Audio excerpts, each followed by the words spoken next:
Hey, SYFE, I have the ability to admit when I overlooked something or made a mistake, but you didn't address much of what I said. Look, you keep assuming that you're a Muslim because you use the word Muslim and that you think that you do not associate to God and therefore that those verses are not applicable to you. That's the case 1400 years ago. But Ahlus Sunnah wal Jama'ah, they have concepts that make you a mushrik. Now, unfortunately for you, SYFE, you did not address this point, and you did not address this point, and you did not address this point. These are things to show you that you too are making errors, but really significant errors. You sat and talked about me overlooking something in a reading that literally nobody uses, and you're trying to say that this is what the verse means when the verse is truly talking about the separation of religion. God talks about shirk constantly in the Quran. It does not only mean to say that there's multiple gods. Do you understand when you obey the devil, you're a mushrik? It's not calling the devil a god.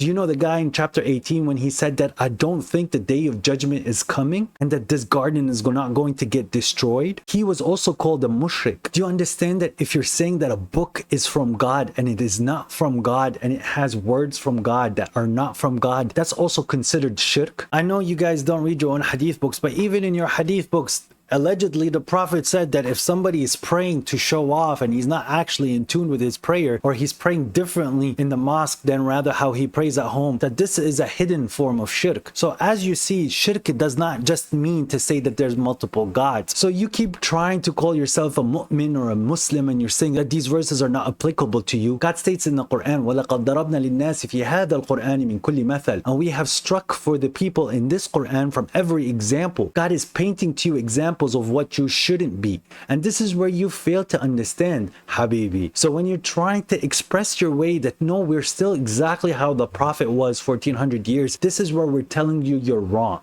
But you still haven't responded to my debate challenge. I've answered you about the readings, and even your own scholars will tell you the same thing. The concept of 7 huruf or 7 ahruf does not necessitate that it's talking about recitations, and there's ikhtilaf in this mawdu', and you know that. But when you are going to come and say that these recitations are from God and you disbelieve them, you truly are ignorant to the facts of what these readings are. But truly, if you are a man of intellect, then you would have no problem coming and debating me whether the Quran is sufficient and whether hadith is a primary source or even a secondary source of Islam, or even if it's required at all for Islam.